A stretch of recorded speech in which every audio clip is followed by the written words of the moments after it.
Hello friends, exam द्वार channel में आप सभी का स्वागत है। मैं हाजिर इस वक्त एक नए सेशन में और इसमें हम बात करेंगे शिक्षक नियोजन की। जो अभी बिहार में 94,000 शिक्षक नियोजन चल रही है, उसमें लगभग 30 से 40,000 सीटें खाली रह गई है। ऐसा अनुमान लगाया जा रहा है कि 30 से 40,000 सीटें खाली रह गई है। क्या कहना है इस विषय में बिहार के शिक्षा मंत्री विजय कुमार चौधरी का, आइए जानते हैं इस बारे में। उन्होंने एक बयान दिया है और उस बयान में उन्होंने क्या कहा है, किस मुद्दे को उठाया कि किस कारण से सीटें खाली रह गई है, ये सारी बातें जानेंगे। और साथ ही STET जो नोटिफिकेशन के बारे में जो कुछ कहा गया है उनके बारे में वो भी जानेंगे। तो चलिए देखते हैं क्या कुछ कहा गया है विजय कुमार चौधरी के द्वारा।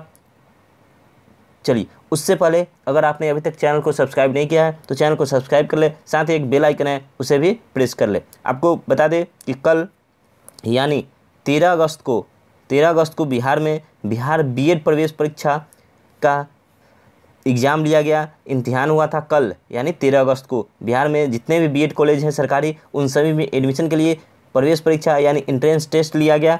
उसमें कल 11 से 1 बजे तक टेस्ट लिया गया। तो क्या कुछ लिखा है आइए जानते हैं। कल मुजफ्फरपुर जिला की ये न्यूज़ है और इसमें घुटने भर पानी में गिरते पड़ते व ट्रैक्टर से केंद्रों तक पहुंचे परीक्षार्थी। कल बारिश के कारण मुजफ्फरपुर शहर में हर तरफ बहुत सारा पानी लगा हुआ था। हर शहर में सभी जगह मैक्सिमम जगह पानी भरा हुआ है। और ये देख सकते हैं आप कैसे परीक्षार्थी ट्रैक्टर में भरकर जा रहे हैं, कोई पैदल जा रहा है, कोई किसी तरह पानी में डूबकर जा रहा है। कल बारिश के कारण ये हाल हुआ था। लेट होने से कई को नहीं मिली एंट्री और घुटने भर पानी में लोग गिरते पड़ते पहुँचे थे एग्जाम के अंदर। चलिए चलते हैं आगे अपने जो प्राथमिक शिक्षक हैं स्कूलों की बहाली चले उसको लेकर। आइए देखते हैं क्या कुछ है इस बात के बारे में और क्या कुछ कहा गया है।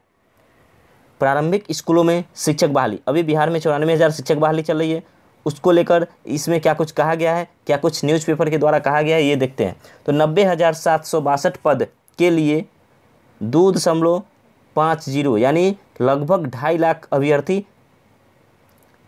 थे, लेकिन फिर भी खाली रह गए 40,000 सीट। ये लगभग 40,000 सीट है, तो कितने 2.5 लाख अभ्यर्थी थे, 90,762 पर थे, फिर भी इसमें से 40,000 सीटें खाली रहने का अनुमान है। तो क्या कुछ कहा गया है, ये है शिक्षा मंत्री विजय कुमार चौधरी के द्वारा। चलिए देखते हैं। प्रारंभिक स्कूलों में 90,762 शिक्षकों की बहाली के लिए काउंसलिंग चल रही है। पंचायत से नगर निकाय तक के 9,000 विभिन्न नियोजन इकाइयों में लगभग 2.5 लाख अभ्यर्थी है। कितने 2.5 लाख अभ्यर्थी है और 90,762 सीटों पे बहाली होनी थी। चलिए आगे देखते हैं क्या कुछ लिखा गया है। बावजूद अब तक की काउंसलिंग के आधार पे लगभग 40,000 सीटें खाली रहने की संभावना है। नियोजन इकाइयों में कोटि और विषय के हिसाब से अभ्यर्थी नहीं मिलने के कारण लगभग 40 से 45% सीटें खाली जा रही है। कोटिवार रिक्ति सीटों के लिए अभ्यर्थी नहीं मिलने से सीटें खाली रह रही है। काउंसलिंग से छूटे और रद्द किए गए नियोजन इकाइयों को की तीसरे चरण की काउंसलिंग के लिए जल्द शिक्षा विभाग तिथि जारी करेगा तीसरे चरण की काउंसलिंग के लिए। चलिए आगे देखते हैं। गड़बड़ी की लगातार मिल रही है शिकायत। पहले चरण में मेधा सूची भी हुई थी रद्द। पहला चरण हुआ था उसमें मेधा सूची भी रद्द कर दिया गया था गड़बड़ी के कारण। तो क्या कुछ कहा गया है आइए जानते हैं इसके बारे में। प्रथम चरण में गड़बड़ी वाले 400 नियोजन इकाइयों की मेधा सूची रद्द की गई थी। जब उस समय रंजीत कुमार सिंह IAS प्राथमिक शिक्षा निदेशक थे, उसमें पहले चरण में जो काउंसलिंग हुई थी उसमें लगभग नहीं एक्यूरेट 400 नियोजन इकाई की मेधा सूची रद्द कर दी गई थी प्राथमिक शिक्षा निदेशक के द्वारा। तो उसी बारे में बात की जा रही है कि प्रथम चरण में गड़बड़ी करने वाले 400 नियोजन इकाइयों की मेधा सूची भी रद्द कर दी गई थी। फाइनल मेधा सूची बनाने में गड़बड़ी की शिकायत मिली थी। काउंसलिंग के दौरान भी फर्जी सर्टिफिकेट के आधार पर कई जगह काउंसलिंग के लिए अभ्यर्थी पहुंचे थे। शिक्षा विभाग के अनुसार कई नियोजन इकाइयों पर काउंसलिंग इकाई के सदस्यों और स्थानीय लोगों की मिलीभगत से अव्यवस्था फैलाई गई। चलिए, इसी प्रकार के मामले में मुजफ्फरपुर के गायघाट व पारू प्रखंड में काउंसलिंग इकाई के सदस्यों पर प्राथमिकी दर्ज की गई थी। सभी जगहों की काउंसलिंग की गतिविधि का जिला से लेकर राज्य स्तर पर लाइव स्ट्रीमिंग के माध्यम से मॉनिटरिंग की गई थी। बावजूद पूरी तरह से गड़बड़ी नहीं रुकी। ये आज के न्यूज़पेपर में छपा है। चलिए आगे देखते हैं और क्या कुछ छपा है।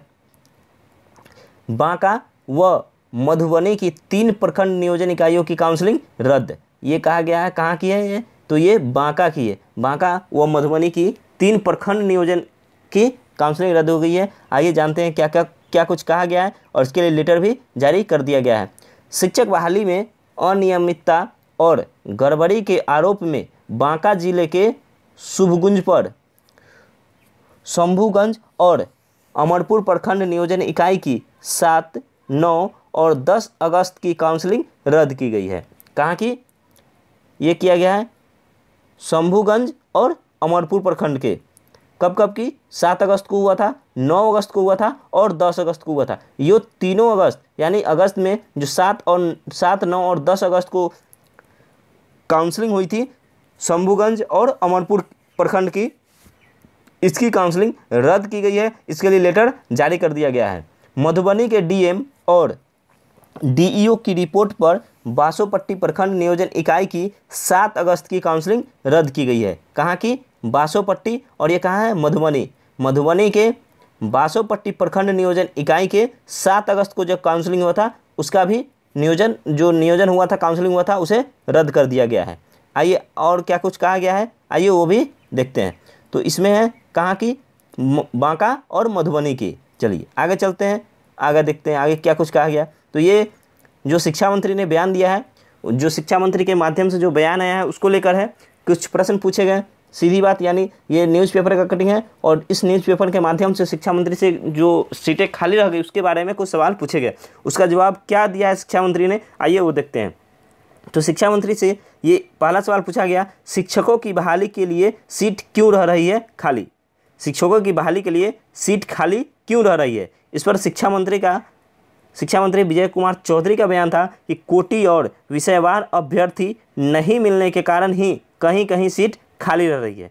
एक अभ्यर्थी ने कई नियोजन इकाई से आवेदन किया है लेकिन काउंसलिंग में वे एक ही जगह शामिल हो पा रहे हैं, इसलिए उनका कहना था, विजय कुमार चौधरी शिक्षा मंत्री है बिहार के, उनका कहना था कि कोटिवार और विषयवार अभ्यर्थी नहीं मिल रहे हैं, इसके कारण सीटें खाली रह जाएगी, क्योंकि एक अभ्यर्थी कई नियोजन इकाई में फॉर्म भरे हैं लेकिन वो एक ही जगह भाग ले रहे हैं, एक ही नियोजन इकाई में काउंसलिंग करा रहे हैं, इसलिए सीटें खाली जा रही है। अगला सवाल था, सीट रिक्त तो कमी कैसे दूर होगी। तो इसका कहना था, सरकार का लक्ष्य है कि शिक्षकों के सभी रिक्त पदों को भरा जाए। ये मंत्री जी का बयान था। समीक्षा कर योग्य अभ्यर्थियों को रिक्त पदों को भरने के लिए मौका दिया जाएगा। ये सबसे इम्पोर्टेंट है, क्या जो सीट खाली रह रही है उससे फिर से मौका दिए जाने की बात की जा रही है सरकार के द्वारा। तो ये विजय कुमार चौधरी शिक्षा मंत्री है, उनके द्वारा कहा गया है कि फिर से मौका दिया जाएगा। हालांकि ये मौका कब दिया जाएगा, यह भी आने वाले 16 से 23 अगस्त के बीच शिक्षा समिति की एक मीटिंग है। जितने भी शिक्षा के पदाधिकारी हैं उन सभी की एक मीटिंग है 16 से 23 अगस्त के बीच, और इसी में क्या फैसला लिया जाएगा ये आपके आने वाले 16 से 23 अगस्त के बीच पता चलेगा। चलिए आगे देख लेते हैं, आगे क्या है। पद रिक्त रह जाने पर क्या और भी काउंसलिंग का मौका मिलेगा। तो इस पर शिक्षा मंत्री विजय कुमार चौधरी का कहना था कि बिल्कुल मौका दिया जाएगा। ये सवाल था कि पद रिक्त जो खाली रह जा रहा है उस पर और भी काउंसलिंग का मौका मिलेगा, तो उनको कहा हाँ बिल्कुल दिया जाएगा। विभिन्न चरणों में काउंसलिंग की गहन समीक्षा के बाद रिक्त सीटों की गणना होगी, फिर काउंसलिंग का मौका दिया जाएगा। यानी जो सीटें अभी जो चरण चल रही है उसमें सीटों की गणना की जाएगी, और गणना करने के बाद मैंने बताया आपको 16 से 23 अगस्त के बीच शिक्षा मंत्री समेत सभी बड़े शिक्षा अधिकारियों की मीटिंग है। उस मीटिंग में फैसला लिया जाएगा कि सीटें, इस बार जो सीटें बची है उसे इसी चरण में, छठे चरण में ही फिर से काउंसलिंग का मौका दिया जाए, या फिर इन सभी सीटों को नेक्स्ट यानी जो 7वां चरण है STET के साथ उसमें ऐड करके नया नोटिफिकेशन जारी किया जाएगा। ये आपको 16 से 23 अगस्त के बीच कभी भी मीटिंग हो सकती है और इसी मीटिंग के माध्यम से आपको ये बताया जाएगा। तो देखते हैं आने वाले 16 से 23 अगस्त के बीच क्या कुछ लिया जाता है फैसला शिक्षा विभाग के द्वारा। और हम जुड़े रहिए हमारे साथ, बने रहिए हमारे साथ। एग्जाम चैनल को सब्सक्राइब कर ले, जैसे ही कोई न्यूज़ निकल के आती है हम आपको जोड़ देंगे। तो हम आपसे मिलेंगे फिर नेक्स्ट वीडियो में, तब तक के लिए जय हिंद जय भारत।